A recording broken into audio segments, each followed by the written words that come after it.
En las entrañas del centro penitenciario de Córdoba, donde los días se estiran como sombras interminables y el tiempo cae gota a gota como si fuera un castigo más, existió una celda que en apariencia no tenía nada de especial. Era la número 24 del módulo 11, una habitación diminuta, húmeda, asfixiante como todas las demás. Pero esa celda vio algo que pocas llegan a presenciar. El momento exacto en el que el miedo, la desesperación y la fragilidad humana se rompen, liberando algo profundamente oscuro.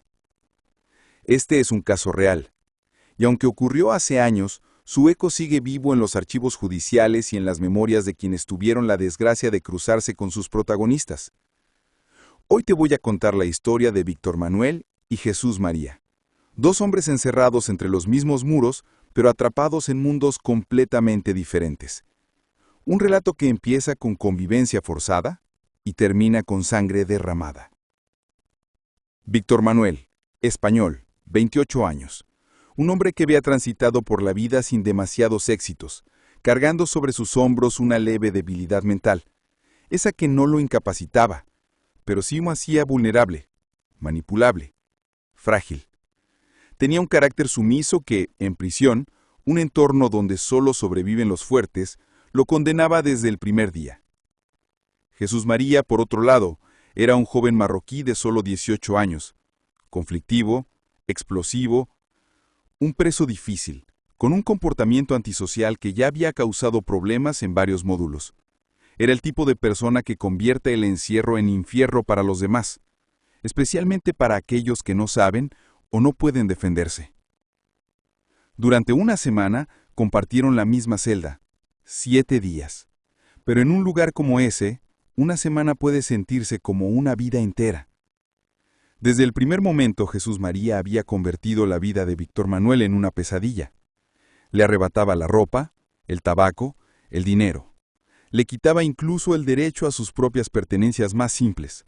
Lo ridiculizaba, lo aislaba, lo controlaba.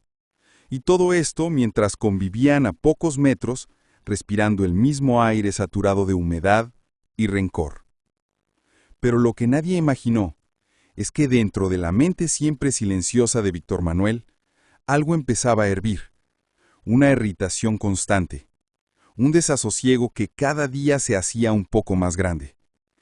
Era como si una cuerda interna se tensara milímetro a milímetro, hasta que finalmente, un día, se rompió.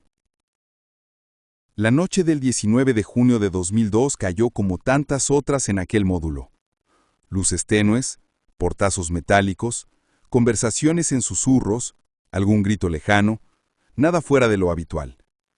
Pero dentro de la celda 24, algo estaba a punto de despertar. Jesús María estaba recostado sobre un colchón en el suelo, adormilado. Víctor Manuel, por su parte, había llegado a un límite invisible.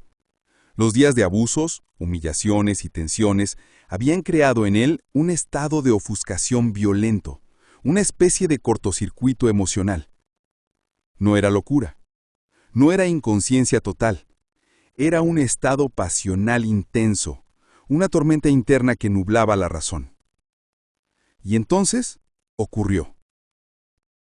Víctor Manuel tenía un puñal artesanal, un arma fabricada con el palo de una escoba y un alma metálica puntiaguda, de unos 6,5 centímetros. Un objeto rudimentario, sí, pero letal. Letal como la intención que tenía detrás. Se acercó a Jesús María mientras éste permanecía semidormido, sin que pudiera defenderse, sin que pudiera reaccionar, sin que siquiera pudiera abrir los ojos. El silencio de la celda se quebró con un único movimiento. Una puñalada, precisa, dirigida a la parte superior del tórax, junto al cuello. La trayectoria fue mortal. Primero ascendente, luego descendente, atravesando tejidos, músculos y finalmente la arteria subclavia derecha. La sangre brotó con violencia, interna, externa, incontrolable. En ese instante, Jesús María ya estaba condenado. Pero Víctor Manuel no se detuvo. Quizás no pudo, quizás no quiso, Quizás en ese estado de ofuscación, simplemente actuó sin comprender del todo lo que hacía. El arma volvió a levantarse y volvió a caer. Una y otra vez. 7 heridas más en la parte posterior del cuello. Varias escoriaciones. Heridas en piernas, rostro, manos. El cuerpo de joven quedó sembrado de marcas, como si Víctor Manuel hubiera querido borrar de manera literal la presencia del hombre que había atormentado su vida durante días. Para cuando la sangre se detuvo, la celda 24 ya no era un lugar de encierro. Era un escenario de muerte. Jesús María murió por un colapso circulatorio súbito, una combinación de la hemorragia masiva y la dificultad respiratoria provocada por la sangre que llenaba su cavidad torácica. Su vida terminó ahí mismo, bajo la tenue luz del módulo, mientras los demás internos dormían sin saber que en una de las celdas alguien acababa de cruzar el umbral del horror. Cuando los funcionarios descubrieron el cuerpo, la escena era contundente. Sangre, heridas, un arma casera. Y Víctor Manuel con señales evidentes de haber intentado limpiar la celda, incluso simulando, de manera torpe, un suicidio. Detalles que durante el juicio solo confirmaron su limitada capacidad intelectual. Pero aquí no termina todo. El caso llegó a la Audiencia Provincial de Córdoba, donde un tribunal del jurado debía decidir si Víctor Manuel era culpable de asesinato y bajo qué circunstancias. La evidencia era abrumadora. No había duda de que él era el autor. No había duda de la alevosía. Atacó a un hombre dormido. Ni del resultado fatal. Ni del arma. Ni de la intención. Pero el jurado también vio algo más. Vio un hombre con deficiencias cognitivas. Vio un preso vulnerable sometido a abusos psicológicos diarios. Vio un ambiente donde la convivencia no era un derecho, sino una condena. Y vio un momento de explosión emocional tan intenso que merecía ser considerado. Por eso reconocieron 2 atenuantes.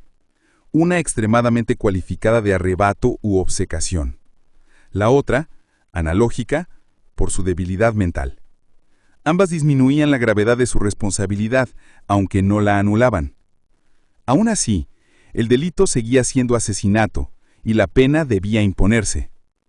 Víctor Manuel fue condenado a 7 años y medio de prisión, además de la inhabilitación especial para sufragio pasivo durante ese tiempo. Un castigo considerablemente menor del habitual para un asesinato, que oscila entre los 15 y 20 años, pero acorde con las circunstancias únicas de este caso. Pero aquí no termina todo. El juicio dejó otra pregunta flotando en el aire. ¿Quién debía responder civilmente por la muerte de Jesús María? Aquí el Estado entró en escena, y es que al tratarse de un crimen cometido dentro de un centro penitenciario, surgía la duda de si debía considerarse responsable subsidiario. Al final, la respuesta fue sí. ¿Por qué? Porque el arma con la que Víctor Manuel mató a Jesús María jamás debió llegar a sus manos. Porque en un entorno controlado, vigilado y regulado, ese puñal casero representaba una falla, una grieta, una omisión. El tribunal fue claro. La existencia de un arma dentro de una prisión por sí misma es una muestra de fallos en los controles, en los registros, en la seguridad. Y esa omisión favoreció, de manera directa, que el crimen pudiera ocurrir. Por esa razón el Estado fue declarado responsable civil subsidiario y obligado a pagar 25.000 euros a los padres del joven fallecido. Y así, entre veredictos, análisis psicológicos, alevosías y fallos judiciales, cerró uno de los casos más inquietantes de la vida carcelaria española. Una historia donde la víctima no era un inocente, donde el agresor no era un monstruo, donde ambos eran reclusos atrapados en un ecosistema hostil, violento, deshumanizado. Un ambiente donde los débiles se convierten en presas y a veces, contra todo pronóstico, se transforman en predadores. La celda 24 volvió a ser ocupada por otros internos. Sus paredes se limpiaron. Su suelo se lavó. Pero para quienes conocen esta historia, ese pequeño espacio de cemento y hierro quedó marcado para siempre. Un testigo silente de la noche en la que 2 vidas, la del agresor y la de la víctima, quedaron destruidas para siempre. Y así termina este caso real, un recordatorio brutal de lo que puede ocurrir cuando la desesperación y el miedo se mezclan en un espacio sin escapatoria. La celda 24 ya no existe como tal, pero su historia sigue viva, y seguirá viva mientras se recuerde que, incluso en los lugares donde nadie mira, la oscuridad puede crecer hasta consumarlo todo.